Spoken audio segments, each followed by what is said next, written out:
बिस्मिल्लाहिर्रहमानिर्रहीम। आज का हमारा टॉपिक है प्रिंट स्टेटमेंट। तो इसको देखते हैं जी, इसका सिंटैक्स क्या है और किस तरीके से लिखते हैं और क्या है इसका आउटपुट किस तरीके से आता है। इसके ऊपर पहले भी हम एक वीडियो बना चुके हैं, वो प्रिंट यूजिंग स्टेटमेंट है, उसको भी आप देख लीजिएगा। इन दोनों में डिफरेंस जो है वो आपको मजीद क्लियर हो जाएगा। तो प्रिंट स्टेटमेंट सबसे ज़्यादा इस्तेमाल होने वाली स्टेटमेंट है। ये आपके डायरेक्ट मोड में भी इस्तेमाल होती है, आपके इनडायरेक्ट मोड में भी इस्तेमाल होती है। रिजल्ट को डिस्प्ले ऑब्वियसली करना है तो आपने इसको इस्तेमाल करना है, तो डायरेक्ट मोड के अंदर ये इस्तेमाल। तो ये सबसे ज़्यादा जो फ्रीक्वेंटली यूज्ड स्टेटमेंट है GW बेसिक, वो प्रिंट स्टेटमेंट है। आइए इसको शुरू करते हैं। डेफिनेशन है जी, print statement is use to display text और नंबर्स ओवर द स्क्रीन। इससे हम टेक्स्ट या नंबर्स को स्क्रीन के ऊपर डिस्प्ले करते हैं। चार सिंटैक्स हैं इसके। पहले कि आप इसको प्रिंट लिखें, उसके बाद यहाँ पे स्पेस दें। यहाँ पे आप सेमीकोलन या कॉमा प्लेस कर सकते हैं, लेकिन मतलब अगर आप चाहते हैं कि स्टार्ट से जो रिजल्ट है वो थोड़ा नेक्स्ट आगे मूव कर जाए तो उसके लिए यहाँ पे प्लेस किया जा सकता है, लेकिन यहाँ पे ज़रूरत नहीं है। प्रिंट दे के स्पेस, जैसे इनपुट दे के हम स्पेस देते थे, तो इसी तरीके से यहाँ पे उसके बाद प्रॉम्प्ट स्ट्रिंग किया जाता है। तो यहाँ पे भी आपकी एक लिस्ट ऑफ एक्सप्रेशन आना है। अब ये जो लिस्ट ऑफ एक्सप्रेशन है ये कॉन्स्टेंट भी हो सकता है और ये वेरिएबल भी हो सकता है। कॉन्स्टेंट का मतलब आपने खुद से कोई वैल्यू आपने दे दी, जैसे आपने कहा प्रिंट 5, तो एंटर करोगे तो 5 लिखा हुआ आ जाएगा। आपने कहा प्रिंट पाकिस्तान, तो एंटर करोगे तो पाकिस्तान लिखा हुआ आ जाएगा। तो ये जो है ना, मतलब जो आप कर रहे हो वो या तो डायरेक्ट आप वहाँ लिख दोगे या फिर उसके अंदर कोई वेरिएबल आप असाइन कर सकते हो। मतलब जैसे मैंने पाकिस्तान लिखा तो मैंने किसी वेरिएबल को असाइन कर दिया। फॉर एग्जांपल मैंने कहा $$इज इक्वल टू पाकिस्तान। तो ये अब यहाँ पे मैं लिस्ट ऑफ एक्सप्रेशन में $, लिखूँ।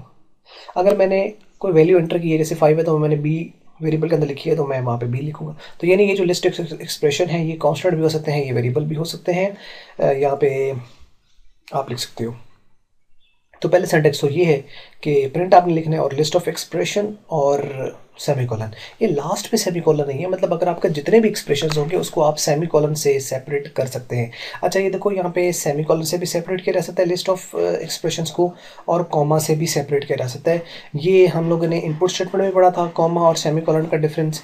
और यहाँ पे अब प्रिंट स्टेटमेंट है तो इसके अंदर भी हम लोग देखेंगे यहाँ पे कि सेमी कॉलन और कॉमा का क्या डिफरेंस है। अगर आप गौर करें तो आपको याद होगा कि इनपुट स्टेटमेंट जो है उसके अंदर सेमी कॉलन और कॉमा का डिफरेंस ये है कि अगर आप इनपुट स्टेटमेंट में अगर आप प्रॉम्प्ट स्ट्रिंग के बाद सेमी कॉलन प्लेस करते हो तो आखिर पे जब वो एग्जीक्यूट होती है तो उसके आखिर पे क्वेश्चन मार्क आता है सेमी कॉलन के केस में, कॉमा केस में नहीं आता। ये इनपुट स्टेटमेंट के साथ है ये। लेकिन अगर आप प्रिंट स्टेटमेंट में आप देखो, लिस्ट ऑफ एक्सप्रेशन को आप सेपरेट कर सकते हो। लिस्ट ऑफ एक्सप्रेशन को आप सेपरेट कर सकते हो सेमीकोलन से भी, कॉमा से भी। अगर आप उसको कॉमा से सेपरेट करोगे तो डिस्प्ले ज़रा डिफरेंट आएगा, और वो कैसा डिफरेंट आता है मैं आगे जाके बताता हूँ। और कॉमा से सेमीकोलन से आप करोगे तो कुछ और आएगा। लेकिन मतलब एक चीज़ क्लियर है कि यहाँ पे प्रिंट स्टेटमेंट में क्वेश्चन मार्क वाला वो जो कॉन्सेप्ट है वो यहाँ पे नहीं है। क्या है उसको हम देखते हैं आगे। तो मतलब यहाँ पे हम लिस्ट ऑफ एक्सप्रेशन को सेमीकोलन और कॉमा दोनों से हम सेपरेट कर सकते हैं। सिंटैक्स 3 देखें, सेम है। ये जो लिस्ट ऑफ एक्सप्रेशन है उसके आगे इसी तरह लिस्ट ऑफ एक्सप्रेशन और सेमीकोलन, और यहाँ पे भी इसी तरह लिस्ट ऑफ एक्सप्रेशन और कॉमा, यानी ये जो लिस्ट ऑफ एक्सप्रेशन है वो दूसरी तरह आ गई।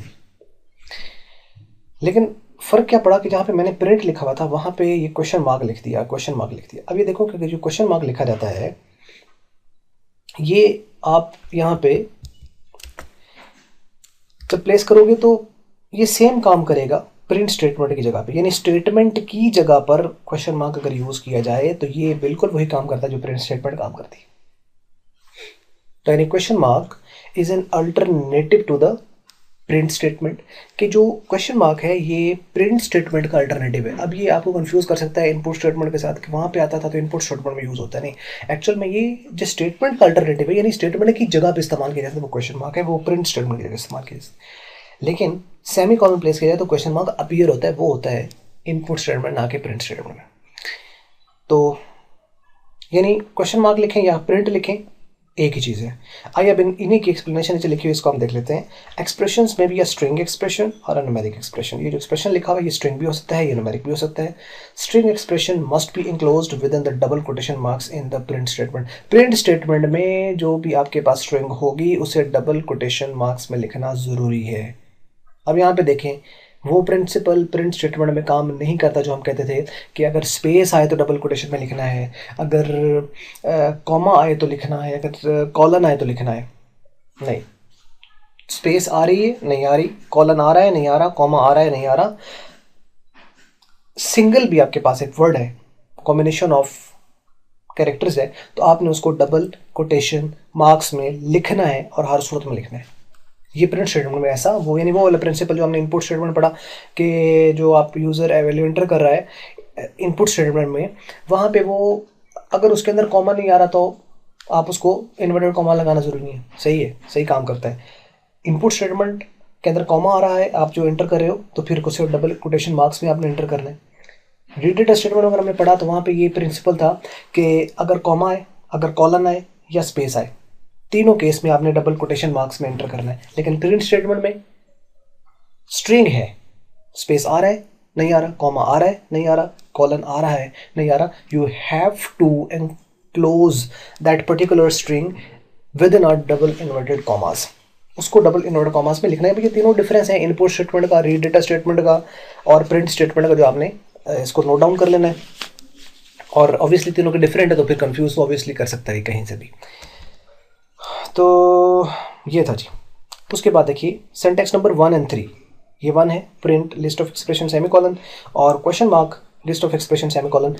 वो कहता है कि 1 और 3 will function in similar way and the syntax 2 and syntax 4 will function in similar way. Similar way इसलिए है यानी पहला और तीसरा एक ही चीज़ है और दूसरा और चौथा एक ही चीज़ है। क्यों है? क्योंकि प्रिंट की जगह आप ये लिख सकते हो और बाकी उसी तरह लिखा हुआ है, तो ये काम किया जा सकता है। नेक्स्ट देखिए, if we separate the list of expression by the semicolon. अब वो डिफरेंस आ गया सेमी कॉलन कॉमा वाला। अगर हम इसको सेमी कॉलन से सेपरेट करते हैं तो then the second expression would be written right after the first expression. यानी जो सपोज आपने 2 एक्सप्रेशन लिखे हैं, तो अगर आप सेमी कॉलन प्लेस करेंगे तो पहला जब प्रिंट होगा तो दूसरा उसके फौरन बाद एक स्पेस के साथ दूसरा जो है वो उसका प्रिंट हो जाता है। ये है सेमी कॉलन का, यानी यहाँ सेमी कॉलन का फंक्शन ये है। प्रिंट स्टेटमेंट अगर आप सेमी कॉलन लगाते हो उसका फंक्शन ये है कि एक एक्सप्रेशन प्रिंट होगा, दूसरा फौरन उसके बाद प्रिंट हो जाएगा right after the first one. लेकिन अगर हम कॉमा प्लेस करें तो if we separate the list of the expression by comma, the second expression will be printed at the start of the next zone. वो next zone के start पे जाके print. अब ये नेक्स्ट जोन क्या है? नेक्स्ट जोन GW बेसिक जो होती है वो कहते हैं GW basic divided each line into a print zone of 14 spaces. 14 spaces जो है वो यहाँ पे प्लेस करती है। अब इसका थोड़ा सा आप प्रैक्टिकली काम करेंगे तो आपको शायद थोड़ा बेहतर समझ आए। सपोज के मैंने एक वैल्यू लिखी है और वो जो मेरा पूरा एक्सप्रेशन था वो 14 स्पेसेस कवर करता है, 14 स्पेसेस टोटल कवर करेगा। अब होगा ये एक जोन है। अब सपोज मेरी वैल्यू है 15, तो 2 तो इसने ले लिए, 1 और 5 ने, 2 इसने कवर कर ली। पूरे इस पूरे एक्सप्रेशन के लिए 14 स्पेसेस थी, 1 और 5 ने 2 स्पेसेस कवर कर ली, पीछे बच गई 12। तो इसका मतलब अगला जो एक्सप्रेशन मेरा प्रिंट होगा ना वो 12 स्पेस के बाद प्रिंट होगा। सपोज मेरी वैल्यू होती 1 2 3 4, तो इसका मतलब 4 स्पेसेस तो ये ले गया, तो अगला एक्सप्रेशन जो होगा वो 10 स्पेसेस के बाद प्रिंट होगा। ये बात पता नहीं अब आपको समझ आ रही है नहीं आ रही है कि अगर मेरे पास सपोज 8 वैल्यूज हैं मेरे पास, 1 2 3 4 5 6 7 8 डिजिट्स हैं एक्चुअल में, 8 डिजिट है। तो अब 8 तो इसने ले लिए, तो पीछे कितने बच गए? 6। तो इसका मतलब अगला जो है वो 6 स्पेस के बाद नेक्स्ट नंबर जो होगा वो प्रिंट होगा। तो यानी एक जो एक्सप्रेशन है उसके लिए 14 एक जोन है, एक एक्सप्रेशन के लिए एक जोन, और एक जोन के अंदर 14 स्पेसेस है। अब 14 स्पेसेस का डिफरेंस मेरा ख्याल है आपको क्लियर हो गया होगा इसके अंदर। नहीं तो फिर इसको आप प्रैक्टिकली जो है उसको थोड़ा सा करके देखें, आपको ये सही समझ आ जाएगा। अच्छा जी, उसके बाद है जी if we do not write any expression after the print और क्वेश्चन मार्क, यानी क्वेश्चन मार्क भी प्रिंट है और ये भी प्रिंट है, तो इसके बाद अगर हम कुछ भी नहीं लिखते, कोई एक्सप्रेशन हम लिखते ही नहीं है, तो क्या होगा? Then a blank line will be printed. एक ब्लैंक लाइन प्रिंट होगी, मतलब खाली स्पेस वहाँ पे होगी, उसकी जगह कुछ भी नहीं आएगा। तो ये अलाउ है, मतलब आप ये कह सकते हैं कि प्रिंट स्टेटमेंट के बाद जो लिस्ट ऑफ एक्सप्रेशन है ये ऑप्शनल पैरामीटर, ये पैरामीटर्स होते हैं, तो ये पैरामीटर जो है वो ऑप्शनल है, ये ज़रूरी नहीं है। अच्छा जी, उसके बाद नेक्स्ट है कि we can separate the expression by blank space, also this will function the same as semicolon between the expression. यानी हम जो हैं लिस्ट ऑफ एक्सप्रेशन को आप कॉमा ना प्लेस करना चाहें, सेमीकोलन ना प्लेस करना चाहें, तो आप स्पेस, आप खाली स्पेस भी दे सकते हैं। एक ब्लैंक स्पेस जो होती है वो आप एंटर कर सकते हैं, उससे सेम रिजल्ट आएगा जो कि आपका एक्सप्रेशन के केस में आता है जब आप सेमीकोलन प्लेस करते हो। यानी सेमीकोलन प्लेस करें या एक स्पेस दें, सेम रिजल्ट है। दो स्पेस देने से भी सेम रिजल्ट है। यानी ये नहीं कि दो स्पेस देंगे तो ज़्यादा हो जाएगा, 3 पे ज़्यादा हो जाएगा, 4 पे और ज़्यादा हो जाएगा, 5 पे और ज़्यादा हो जाएगा, ऐसा नहीं है। स्पेस आप दोगे तो वो बिल्कुल वही काम करेगा जो सेमीकोलन वाली। यानी आपने एक स्पेस दी तो मतलब वो समझ जाता है कि ये स्पेस के बाद एक और वैल्यू लिख रहा है तो इसका मतलब ये सेकंड एक्सप्रेशन है, तो 2 सेकंड एक्सप्रेशन जो होंगे वो राइट आफ्टर एन अदर जो है वो एक स्पेस के साथ जो है वो डिस्प्ले होते हैं। ये बात आपको एग्जाम्पल नेक्स्ट उसके अंदर आप इसको आपको समझाते हैं मज़ीद, आपको बेहतर शायद थोड़ी समझ आ जाए। अच्छा, लेकिन एक बात यहाँ पे और आपने नोट करनी है, वो ये है कि अगर आपने कोई कांस्टेंट वैल्यू लिखी है तो उसके दरमियान अगर आप स्पेस देते हो तो वो स्पेस कंसिडर नहीं होती, वो एक नंबर कंसिडर होता है। फॉर एग्जांपल मैंने लिखा प्रिंट और मैंने लिखा 25 स्पेस 30, तो इसका रिजल्ट 25 स्पेस 30 नहीं आएगा, इसका रिजल्ट आएगा 25 30, यानी 2530, ये रिजल्ट आएगा इसका।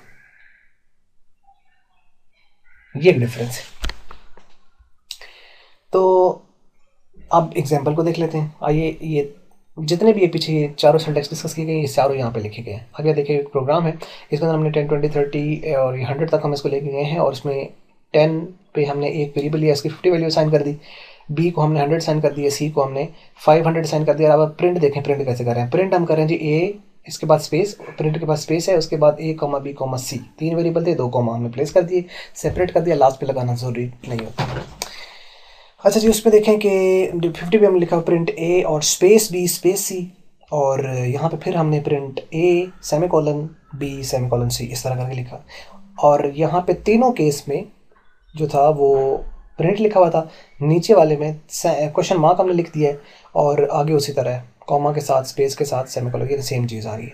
तो अब आप देखो कि आउटपुट इनका बिल्कुल सिमिलर है, जैसे पहले वाले का उसी तरह ये नीचे वाले जो हैं ये 50 100 और 500, और ये नीचे वाला 50 हो, ये लास्ट 3 और फर्स्ट 3 का आउटपुट सेम है, वो इस क्वेश्चन मार्क और प्रिंट वाला आपको यहाँ पे क्लियर हो गया। अब आप देखते हैं कि इनकी वैल्यू की प्लेसमेंट का क्या डिफरेंस है। देखो, कॉमा आपने प्लेस किया तो यहाँ पे 50 प्रिंट हुआ है, और ये 50 और 100 के दरमियान टोटल 12 स्पेसेस हैं।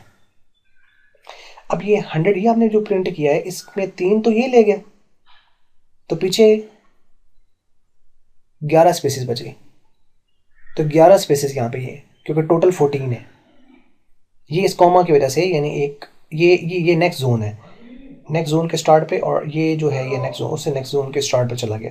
उसके बाद अगर आप यहाँ पे देखें तो स्पेस हमने दिया, तो स्पेस के अंदर आप देखें कि एक स्पेस के साथ 50 स्पेस 100 स्पेस और 500, और इस तरह जो है वो सेमीकोलन आपने प्लेस किया तो 50 स्पेस 100 फिर स्पेस 500, और सिमिलरली इसको जो है वो इसको प्रिंट कर दे। तो ये आप देखें यहाँ पे कि जो डिफरेंस है वो इस तरह आपको क्लियर हो गया होगा। यानी अगर आप कॉमा प्लेस कर रहे हो तो, या सेमीकोलन प्लेस कर रहे हो, या स्पेस दे रहे हो, तो क्या डिफरेंस आ रहा है, ये इसके आउटपुट के ऊपर आप यहाँ पे देख सकते हैं। वैल्यू वही है आपके पास, यानी पहली प्रिंट हुई ABC की वैल्यू, तो उसने ए की वैल्यू 50, उसके बाद ये जोन का डिफरेंस, फिर दूसरी वैल्यू, फिर जोन का डिफरेंस, तीसरी वैल्यू। उसके बाद जब आपने कॉमा स्पेस दी है तो स्पेस के बाद ये देखें इन दोनों में सेम है, हमने सेमीकोलन प्लेस किया, स्पेस दी, तो दोनों में डिफरेंस सेम है, दोनों के अंदर यहाँ पर डिफरेंस सेम है। और जो तीसरा है वो तो सेम, ऊपर वाला ही आउटपुट नीचे आ रहा है। उसकी वजह यह है कि कोई हमने चेंज नहीं किया, सिर्फ आपने प्रिंट की जगह पे क्वेश्चन मार्क दे दिया, तो वही रिजल्ट सेम आ रहा है।